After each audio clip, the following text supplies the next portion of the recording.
On this episode of Team Reptile's My Wildlife Adventures, we explore the Wilderness Trail Zoo located at 11721 Guerra Road in Birch Run, Michigan. If you're ever interested in going to this zoo, just keep your eyes open for the big bear out front by the sign.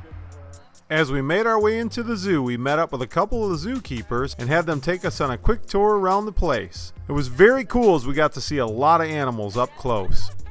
These are just a few of the different animals that we got to see and that you can also expect to see if you're wandering around the Wilderness Trail Zoo.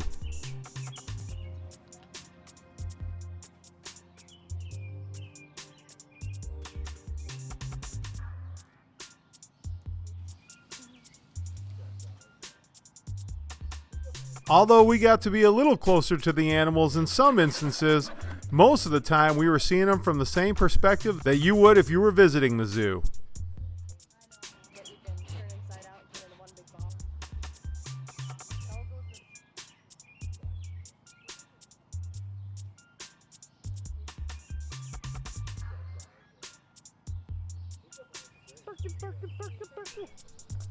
The design of the Wilderness Trail Zoo allows for up-close encounters with the animals, and you are often only a few feet away from them.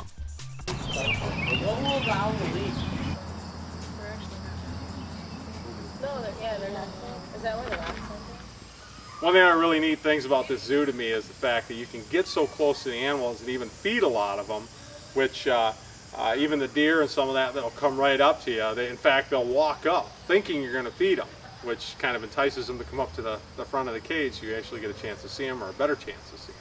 You can even get pretty close to the animals that some people would consider dangerous, but they do have additional protections such as fences and that keep you separated from them. After finishing our quick tour around the zoo, we decided to head over and check out the progress on the new reptile rescue exhibit that was still under construction. I thought that was pretty cool that Chris, I didn't know Chris and Karen had seen our show before. Well, they probably mentioned it. The family that started this rescue had ran it out of their house for a very long time, but had to build this sanctuary in order to expand so that they could keep up with all of the rescued animals that they were receiving. Thankfully, Wilderness Trail Zoo was willing to establish a partnership with this family. As you could see, they had made quite a bit of progress since our first visit to the reptile sanctuary, which was a few months earlier when they had just begun construction. Shortly before this time, this area was only an empty parcel of land, but the skeletons of what would soon be the enclosures for a wide variety of rescued reptiles was beginning to take shape. Many hours of planning and labor had already been put into this project by Chris and his very dedicated family, but countless more hours and a lot of money were still going to be needed to finish it off. Throughout the rest of the fall and even into the winter, the group worked to put this reptile sanctuary together. By the time the zoo opened up the next spring, the area looked completely different and the reptile enclosures were really starting to come together. We were also excited to find out that although they weren't ready to bring in all the animals yet, they had started to move a few reptiles into the enclosures. After checking out a few of the reptiles for a little bit, we were able to catch up with one of the people responsible for this great new addition. Now I'm standing right now outside the reptile sanctuary here with Chris, and Chris and his wife Karen and also some members of their family have helped build this and actually put a lot of their own time and money into building this reptile sanctuary. And we've now got a chance to talk to Chris a little bit to find out why they decided to do this. We've been doing rescue for many years, and I've always loved reptiles, and there's no place in Michigan that really does this, so we decided to do it. Now, where do you guys get most of the reptiles? People drop them off to you, basically? Mostly phone calls. Okay. A lot of phone calls. People say, you know, hey, can you come pick this up? It's too big for us. Okay. Or we don't want it anymore. Right. And Chris was telling me too a little bit earlier that, which I thought was pretty interesting, that people have just dropped off things here. Not said anything, just dropped them at the door, which is really unfortunate because just because you drop off an animal doesn't mean it's going to be able to be taken care of. And that's something to consider. Make sure you call. There's a lot of people who buy animals. I know that's one of the reasons these guys do this. It's one of the things we've talked about on previous episodes and talked about with our camps and that. When you buy those small, cute little turtles or animals or little gators, guess what they grow into? Big animals, and they're hard to take care of, expensive to feed. That's another thing. How are you guys going to be able to feed all the animals here? Basically looking for donations. Donations, yep, donations. And donations to help build everything, yep. Right, all that type of thing, which is obviously important. I mean, it's a non-profit establishment, and they rely on the donations to be able to make this operate, to be able to build it, to be able to rescue these animals and be able to do that. So I think it's great that you guys are doing this. As Chris said, this reptile sanctuary must survive based on donations alone. Although they're doing their best to collect these donations for the construction of the exhibit, they also have to rely on donations to feed these animals, which will never it's end. going to be plenty big enough. And how are you guys doing on the funding for it? we're doing all right. Yeah. We try to raise money everywhere we can. And, you know, a lot. Well, this has pretty much been funded by my family. Oh, okay. Pretty much this whole thing, and the aviary. Yeah. But you know, what else would I do with my money? So this is my passion. I like that. Yeah. This is my passion. That's what you do with your money. Of course, you spend it on this, right? Now, the plan with the barn, then the pole barn, is basically winter housing. Winter housing, colder days, when they can't be out. As I walked around with Chris, it was easy to tell that he was extremely passionate about creating this reptile sanctuary. It's that kind of passion that allows a person like Chris and his family to commit and create such an awesome area like this for these reptiles. And this we're going to put like did you know type information. Oh, okay. Little facts. Yeah. You know, just to try to teach people. This one, since we do a lot of rescue, we've got really nice pictures of some stuff we've, you know, like iguanas that, oh my God, he clawed me, so they cut his foot off. Oh. You know, type silly crap. Nice. Yeah. But, so that's going to be on there. On the board here? Yep, on this board, just to show people kind of right. You know, what we deal with on a daily basis.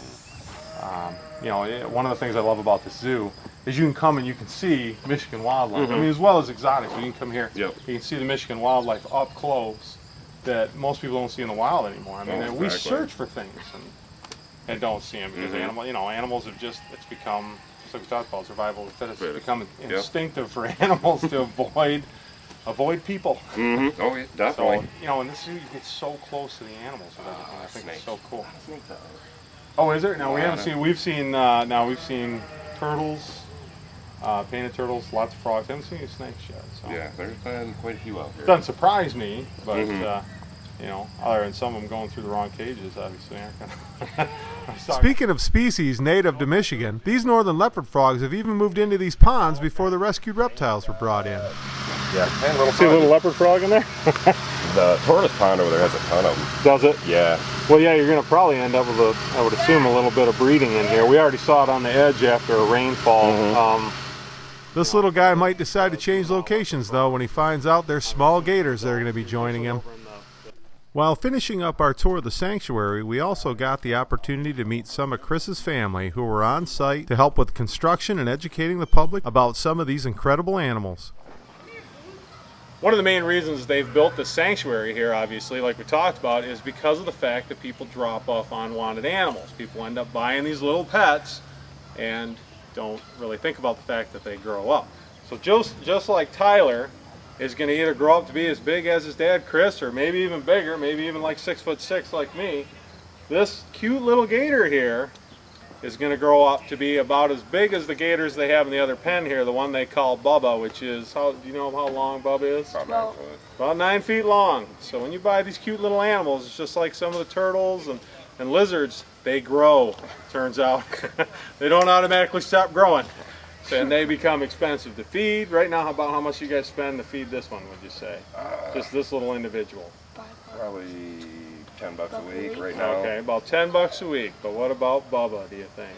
I would say probably $100 a week. About $100 a week to feed Bubba. And just the place to house them too. So remember that when you think about making a purchase of a small reptile. They're going to grow. Same thing with the, I don't want to forget about the mammals and all these people who buy mountain lion cubs and things like that. Right. Yeah, Bengal tiger. Oh, look at the cute little cub. It's going to eat me in 10 years, but. Even though the majority of the animals were not yet at the exhibit, Chris and his family made sure to have at least a few animals on site to use for educating the public. These opportunities to see the reptiles up close can open the door for a future of animal appreciation, especially for the younger visitors like this little girl. And as cool as it is for these kids to be able to see reptiles like this, it never hurts to have a big old mammal around either. Oh, there is a zebra. Good eye, Whoa, look at that. Look at that zebra. So much for the alligators, huh? Well, I guess it's important to appreciate all species of animals, right? Now I'm standing with two of Chris's and Karen's daughters, and they're going to go ahead and introduce themselves and also the animals that they're holding. And this is a red-tailed boa. And I'm Jeanette, and this is Zena, our green iguana. And about how long is a red-tailed boa? You guys know? Between 4.5 and 5 feet. Okay, 4.5 to 5 feet. And how about the iguana? Any idea? About 4 feet. About 4 feet? Okay. And what were their names again? This is Zena. No, this is Zeke. Zeke and Zena. All right, cool. Sounds like a television show. Over time, this original shell of a reptile sanctuary from our first few visits to the Wilderness Trails Zoo blossomed into an amazing area for visitors to enjoy. On a more recent trip that I had made to the zoo with my children, we were able to take a look at the reptile sanctuary after it was complete. The cages and habitats are very cool, and they stick with the up-close and personal experience feel that the rest of the zoo has. They have information boards throughout the exhibit explaining different facts about the animals and their rescue process. And to top it all off, they have landscaping and plantings that add an adventurous feel to the whole area. It was great to be able to enjoy the zoo with my kids that day, and it also provided me with some very amusing moments. Due to the cold-blooded nature of reptiles, they are often not very active, especially on a cold, wet day like today. It's not moving, it's dead. It's not dead. And the fact that many of these animals were not moving around much on this particular day caused my daughter to think that they were actually not alive. No, they're dead, I think. Mandy, they're not dead, you silly goose. Oh, see, that one breathing. Want to go see some more iguanas? That one's not breathing. Mandy, let's go, sweetie. Hey, it says all about them. I know, it's cool, isn't it? But they're dead now. Quit saying that, sweetie. They are, I'm not kidding. They are not dead. This is very cool in here, isn't it? Oh, look at how big that is. Whoa! It's a black-throated monitor. That had to hurt. It's gotta be dead. Yeah. I'm just kidding, you silly goose. Oh, no. There's another one in here, Clark said? Oh yeah, look, that one's moving. Yeah, that one's not dead. Sticking his tongue out. It is? Oh! Oh! That's cool. That one's mean. This exhibit also gave me the opportunity to teach my kids some interesting facts about reptiles. Sticking his tongue out at me. Oh. You know why they stick their tongue out, right? That's how they like sense the air, smell it, and they basically smell and taste the air. Whoa! Although they didn't have all the reptiles in their cages yet, most of them were there, and we were really fortunate enough to be able to see some cool animals, such as these rhinoceros iguanas. It was also great to see the many different examples and life stages that they had of alligators, crocodiles, and caimans here in the sanctuary. The bad part, however, is that I needed to remind myself that these were all animals that somebody tried to have in their homes, which is just not a good idea. Look at that one walking, sweetie. I've seen it. That's very cool. Okay, that's cool. That's cool. That's cool. Come on, let's go. There's even a few different species of tortoises within the sanctuary, which are always a fan favorite. Whoa! These two Russian tortoises are a perfect example of how truly successful this reptile sanctuary has become. The habitats are well constructed and homey enough that the animals have even began courtship like they would in the wild. Here you can see that this male is displaying by nipping and biting at the female. Come on, I love you. Come on up, Jay. I love you. Oh, it's like eating it. Yeah, it's not really biting. Just kind of, oh, well, that time it is. Oh. As you can hear, my nieces and nephews had walked up now, and we were all sitting back enjoying this courtship. Oh! That's a mean bite. We also all got to witness the male doing something that is called a head bob, which is another portion of the courtship process where the male nods its head up and down in an attempt to gain acceptance by the female. Hey, give me a chance. Oh, is it working? Or is the female just hear me going, what in the world? Who's talking to me? I thought this was a private room. We didn't stick around long enough to tell if he was successful in gaining the female's acceptance, but either way, this courtship was a testimony to the great job that Chris, Karen, and their family had done, along with the Wilderness Trail Zoo, in setting up this reptile sanctuary. As much as we've enjoyed being able to witness the growth of this reptile sanctuary from its beginning stages to the incredible structure that it is now, we also don't want to forget about the other amazing animals that they have here at this zoo. Our first stop was to a feline mammal that we can find right here in Michigan. What's up, Tex? Tex is a bobcat. Bobcats are about twice the size of a domestic cat on average. Bobcats have excellent hearing and vision along with a good sense of smell. They're great climbers and they can move without making much sound at all. Because of the fact that they are mainly active for a few hours at dusk and at dawn means that you don't have a great chance of ever seeing one in the wild. They are also a fairly solitary animal, meaning it's very unlikely to see them in a group unless it's a mother with her kittens. Bobcats remain reproductively active throughout their lives, and the female raises the litter of 1 to 6 kittens alone. On average, bobcats live 6 to 8 years, rarely getting older than 10 in the wild. Bobcats are what are called opportunistic predators, which means they can go for a long period without eating, but when prey is abundant, they will eat a lot. They're known for hunting rabbits and hares, but they'll also hunt a wide variety of prey, ranging from insects and mice and voles all the way up to small deer. Bobcats themselves have very few predators other than humans, of course, which unfortunately will hunt them for their beautiful coat. Another cool Michigan mammal that we got to get up close and personal with was a gray fox. A lot of people don't realize this, but in Michigan we actually also have a second species of fox, and it's called the gray fox. And one of the really cool things about the gray fox, at least I think it's really cool, is they can actually climb. In fact, they're known for basically being like a tree-dwelling species of fox, which doesn't mean they're going to climb straight up a tree. They usually don't. They tend to be on kind of an angled tree. In fact, a lot of times when we've done camps, we found scat, and sometimes it's red fox, but a lot of times on the stumps and the trees like that, when I find it, I know it's a gray fox. Partly because of the diet you can find in the scat, isn't that yummy? But also because of the fact that it is on an elevated tree. But as we came in here, the one fox climbed up. Now it's coming down and acts a little, I don't want to make it nervous. Oh, it stuck its tongue out in. But you got to see that it climbs right up on the fence here. And I don't want to make this one too jittery, so I'm going to back up a little bit. But it's just really cool to be able to see and show the species of fox like this, and that's one of the reasons I love coming to this zoo here.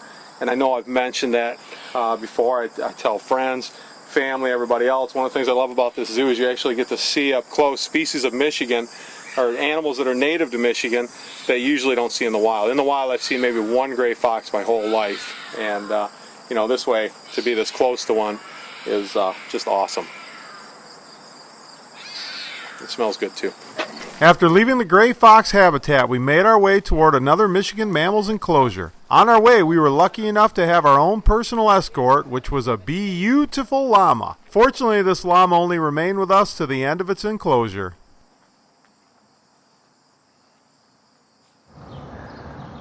Well, Sarah's brought us in now with an animal that is native to Michigan that most people obviously are very familiar with, and that's a raccoon.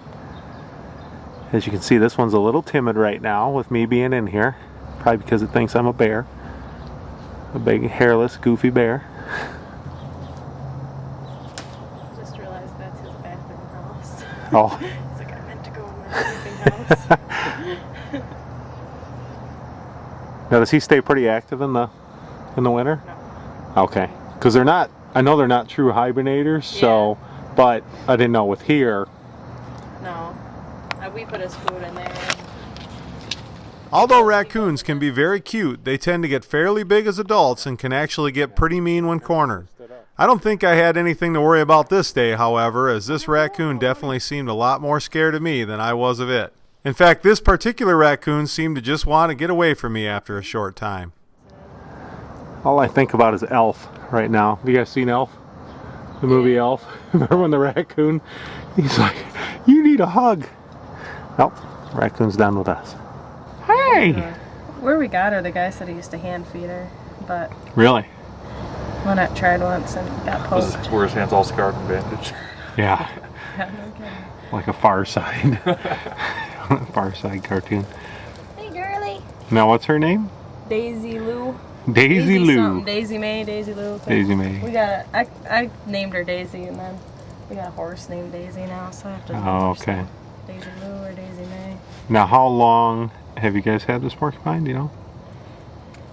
2 years. 2 years? Summers, yeah. Oh, We okay. got her last. Have you ever got her to put her quills up and everything?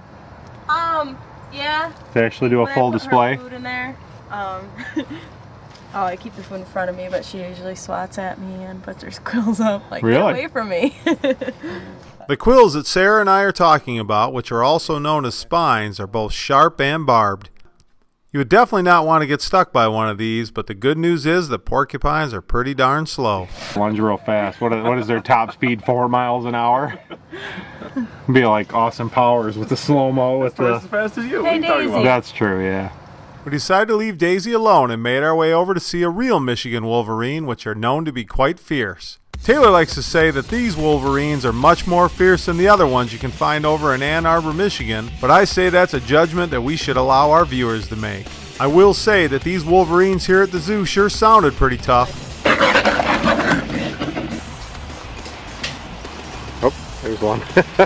Peekaboo. Wow. How do you make a Wolverine mad? It was absolutely amazing to watch these two Wolverines battle like that. The female Wolverine pictured right here is named Maria. Wolverines are the largest land-dwelling species of weasel. Their wide, stocky stature and their large paws make them great at maneuvering through deep snow, as well as being very strong for their size. They are both a predator and a scavenger and have been known to take down large mammals, including full-grown deer, many times their own size. They'll also eat bird eggs, insect larvae, and sometimes even roots, seeds, and even berries. Although they're known as a great predator, they also won't pass up the opportunity to scavenge and eat a mammal's dead corpse or even burrow down to eat a hibernating mammal. While we all stood there watching Maria, she began to get a little unhappy about our close presence, as well as the fact that her boyfriend Diablo was hiding in her hut. Wow. She began to put on a bit of a show of aggression for us. Seen some interesting displays here. And soon she began a territorial display, stomping on the log and making her way around the enclosure. I think if we had been in the wild, we would have definitely moved on quite quickly, but thankfully we were on the other side of a couple fences, so we knew we had nothing to worry about. That's it. Come up a little closer. Get away from the fence, just for... If it comes too close, I'll back up. But No, she won't come near you. Oh, okay. We decided that this was probably a good time to leave Maria alone now, since we were starting to stress her out. I still had one other Michigan mammal that I was hoping to see here in the zoo, so we started to make our way toward their enclosure. You got peace there. Mountain lions, also known as cougars or pumas, are not always recognized as a species of mammal that is native to Michigan. It is becoming more accepted, though, however, that we have some of these animals within the state. I, for one, know for a fact that we have them here in the state because not only have I found footprints from them, but I've also seen one in the wild as it crossed the road in front of me up in Sheboygan while I was driving. Yeah, they're both purring, but still.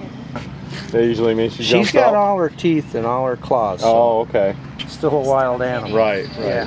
She's looking up. Looking at my shoulders? Yeah.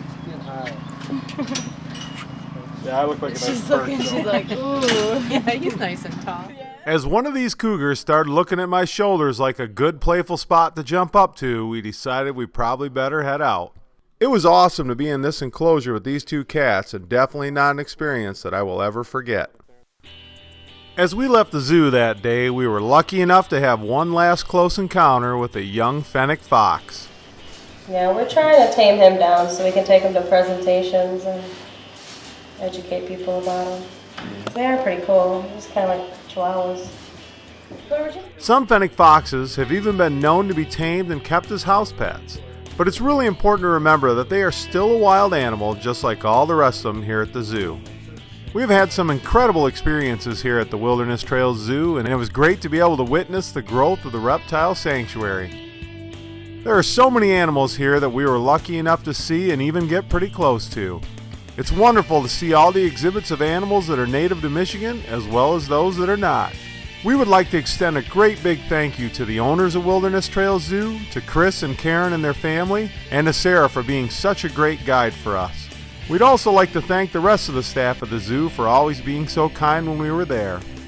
Since doing our adventures at the zoo, it's become a place where I absolutely love to take my family a few times a year. Thanks for joining us, and we'll see you next time on Team Reptile's My Wildlife Adventures.